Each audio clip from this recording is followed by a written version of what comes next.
दोस्तों ये एक वॉशिंग मशीन है और ये डेनिस के नाम से है। तो इस वॉशिंग मशीन की जो मोटर है ड्रायर वाली यानी कपड़े सुखाने वाली जो मोटर है वो नहीं चल रही है, जबकि कपड़े धोने वाली मोटर जो है वो चल रही है। तो इसे मैंने शॉप पर मंगा लिया है और इसकी जो मोटर है उसको रिप्लेस करेंगे।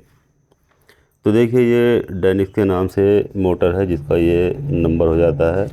तो इस वीडियो में हम इस की जो मोटर है उसको रिवाइंड नहीं करेंगे, बल्कि मोटर को मार्केट से मंगा लेंगे और इसको यहाँ पर रिप्लेस कर देंगे। तो देखिए वीडियो में आगे बढ़ने से पहले मैं आपको एक बात बताना चाहता हूँ। मैंने अपनी एक वेबसाइट बनाई है जिसमें आपको ceiling fan, mixer grinder, cooler motor वगैरह के स्पेयर पार्ट्स मिलेंगे। वेबसाइट ज़रूर विज़िट करें, लिंक डिस्क्रिप्शन में है। तो देखिए यहाँ से इसको देख लेते हैं। ये सभी पार्ट्स मैंने इसके खोले हुए हैं और यहाँ इसके जो मोटर है देखिए वो यहाँ पर अंदर लगी हुई थी, जो कि मैंने इसमें से बाहर निकाल ली। तो देखिए अब यहाँ पर बिल्कुल खाली जगह दिखाई दे रही है। तो अब देखिए ये वाली वो मोटर है जो मैंने इसके अंदर से निकाली है और इसके सभी पार्ट्स मैंने देखिए यहाँ से निकाल लिए हैं, क्योंकि नए मोटर के साथ ये पार्ट्स नहीं आते। ये वाली देखिए सिर्फ ये मोटर ही आती है, बाकी ये जो पार्ट्स इसके होते हैं ये पुराने ही इसमें लगाने होते हैं। तो अब देखिए इसको मैंने चेक किया है तो इसमें बिल्कुल भी सप्लाई दिखाई नहीं दे रही है, ना ही इसका कॉमन काम कर रहा है और ना ही इसके रनिंग स्टार्टिंग के दोनों वायर में सप्लाई आ रही है। तो इसलिए मैंने इसको सभी इसके जो पार्ट्स हैं वो निकाल कर एक तरफ रख लिए हैं और ये खाली मोटर मार्केट में ले जानी है और उसके बदले दूसरी मोटर लेकर के आ जानी है। तो अगर आपको मोटर रिवाइंड करनी नहीं आती है और मोटर रिवाइंड करना सीखना चाहते हैं तो इसकी मैंने कई वीडियो अपलोड की हुई है जिसमें आप मोटर को कैसे रिवाइंड किया जाता है ये सब कुछ जान सकते हैं। ड्रायर की मोटर को भी रिवाइंड करके दिखाया गया है और वॉश वाली मोटर को भी रिवाइंड करके मैंने कई वीडियो अपलोड की हुई हैं, उनको आप देख सकते हैं। तो अब देखिए ये मेरे पास एक नई मोटर है जिसको हम इसकी जगह रिप्लेस करेंगे, यानी पुरानी मोटर हमने निकाल कर एक तरफ रख दी है और इसकी जगह पर अब ये नई वाली मोटर को हम रिप्लेस करने वाले हैं। तो देखिए जिस तरह की मोटर वो थी सेम टू सेम इसी तरह की ये भी मोटर ऐसी ही है, यानी इसकी जो कोर की मोटाई है वो भी इतनी ही मोटी है। और ये हो जाती है इसकी लीडें, जो कि इसमें 3 लीडें हैं, इसमें एक कॉमन है और 2 रनिंग और स्टार्टिंग के वायर हैं। तो ये देखिए इसकी कोर जितनी उसकी थी उतनी ही कोर इसकी है, यानी 1.25 इंच के लगभग इसकी कोर है। और ये देखिए मोटर अंदर से भी कुछ इस तरह से दिखाई दे रही है और साथ ही साथ यहाँ पर ये कुछ गारंटी भी इस पर दे दी गई है, जिससे कि 3 महीने तक ये गारंटी में रहेगी। इसकी जो गारंटी है वो 3 महीने की होती है, जबकि हम जिस मोटर को रिवाइंड करके देते हैं उसकी गारंटी 6 महीने की होती है। तो अब देखिए इसके जो वायर हैं उनको यहाँ से अलग कर लेते हैं और यहाँ अब प्रॉब्लम ये आती है हमारे सामने कि इसका जो कॉमन है और कैपेसिटर के वायर कौन से हैं ये कैसे पता चले। तो इसका भी मैं आपको एक बहुत ही आसान सॉल्यूशन बताता हूँ, जिससे कि आप बहुत ही आसानी के साथ में इसका कॉमन को भी जान लेंगे और इसका जो रनिंग और स्टार्टिंग के वायर हैं वो भी पता कर लेंगे कि इसमें रनिंग का वायर कौन सा है और स्टार्टिंग का कौन सा है। तो बहुत ही आसान तरीका मैं आपको बताने वाला हूँ और इससे मैं समझता हूँ बहुत ही अच्छे से आपके माइंड में ये बात फिट हो जाएगी। तो इसके लिए देखिए हमें ज़रूरत पड़ती है एक मल्टीमीटर की। अगर आपके पास मल्टीमीटर नहीं है तो आप सीरीज़ बोर्ड से भी इसको पता कर सकते हैं। इसके ऊपर भी मैंने एक वीडियो अपलोड की हुई है जिसमें मल्टीमीटर से भी कॉमन को पता करते हैं या कैपेसिटर के वायर को पता करते हैं और सीरीज़ बोर्ड से भी। अब देखिए यहाँ पर इसको बजर वाले पॉइंट पर रख लेते हैं जहाँ पर बीप की आवाज़ निकलती है। देखिए इस तरह से जैसे हम इसको पकड़ते हैं तो यहाँ बीप की आवाज़ निकलती है, उस वाले मोड पर कर लेते हैं। अब यहाँ पर देखिए इस रेड वाले वायर को हम पकड़ेंगे और वाइट वाले को पकड़ेंगे तो यहाँ देखिए रीडिंग आ रही है इसकी 104। चलिए इसको किसी अच्छी ऊंची जगह पर रख लेते हैं जिससे कि ये पता चल जाए कि इसमें रीडिंग कितनी है।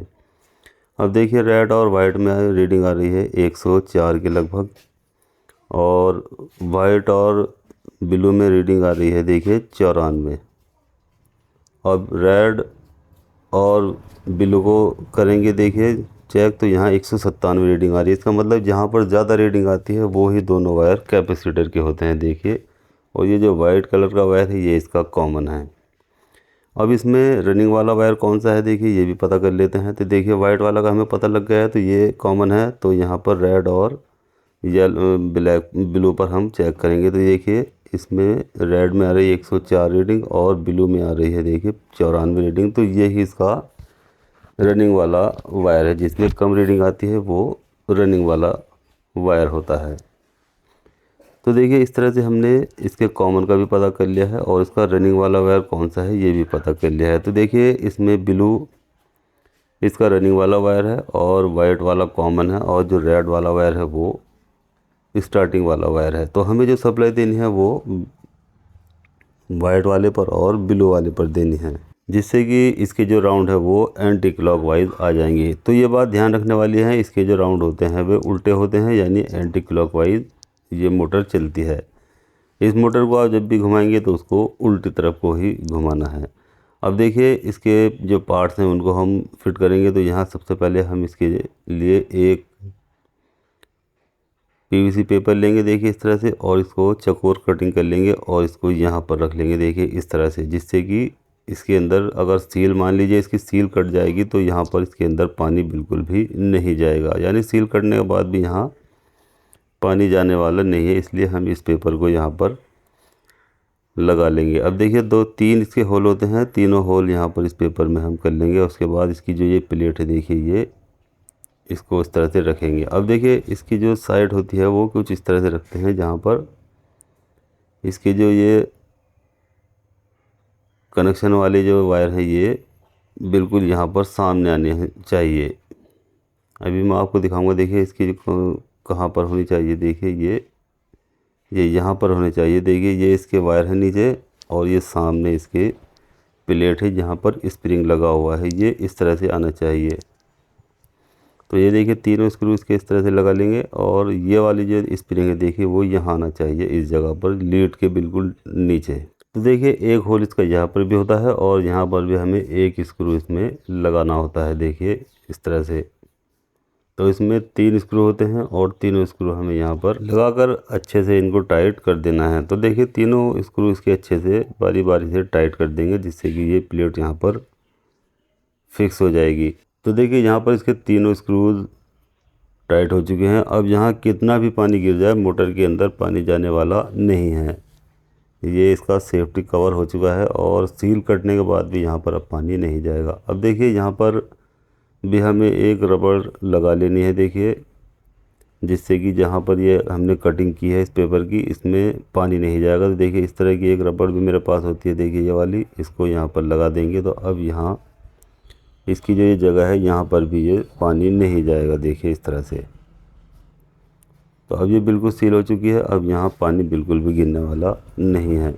अब हमें इसका जो कपलर होता है देखिए ये कपलर यहाँ पर लगा देना है। अब देखिए कपलर में एक होल होता है और इसकी जो शाफ्ट होती है वहाँ से भी ये शाफ्ट घिसी हुई होती है। तो इस होल को इस घिसी हुई शाफ्ट के पास में इस तरह से लगा देना है देखिए इस तरह, जिससे कि यहाँ पर जब हम इसका स्क्रू टाइट करेंगे तो ये उस घिसी हुई टाइट पर शाफ्ट पर आ जाएगा देखिए यहाँ पर। और उसके बाद जब ये मोटर चलेगी तो ये स्लिप नहीं मारेगी और अच्छे से ये वर्क करेगी। तो अब यहाँ पर इस स्क्रू को यहाँ पर देखिए लगाने के बाद इसको अच्छे से हमें टाइट कर देना होता है, जिससे कि ये मोटर यहाँ से स्लिप नहीं होगी, यानी ये जो कपलर है ये यहाँ से स्लिप नहीं होगा और जो इसका ऊपर वाला स्पिन टब होता है उसको ये अच्छे से घुमा देगा। अब इसको इतना टाइट नहीं करना है जिससे कि ये इसका जो कपलर होता है ये टूट जाए, क्योंकि एल्यूमिनियम में ये कपलर होता है, इसको ज़्यादा टाइट नहीं करना है। अगर ज़्यादा इसमें तो लगा देंगे तो ये टूट जाता है। तो इस बात का भी ध्यान रखना है कि इसको बहुत ज़्यादा टाइट भी नहीं करना है जिससे कि ये टूट जाए और इतना लूज़ भी नहीं छोड़ना है कि ये फिर ही घूम जाए। अपने हिसाब से बस इसको अच्छे से टाइट कर देना है। अब देखिए इसके जो तीनों शॉकर है उनको भी एक एक करके लगा देंगे और अच्छे से यहाँ पर टाइट कर देंगे और उसके बाद ये मशीन में फ़िट होने के लिए रेडी है, यानी अब इसको मशीन के अंदर फिट कर दिया जाएगा। तो दोस्तों इस वीडियो में हमने वॉशिंग मशीन की जो स्पिन मोटर होती है उसको कैसे रिप्लेस किया जाता है यहाँ पर ये हमने अच्छी तरह से जान लिया और समझ लिया है। तो वीडियो अच्छी लगती है लाइक करें, शेयर करें और बेल आइकन को भी प्रेस करें और साथ ही साथ चैनल को सब्सक्राइब करना ना भूलें।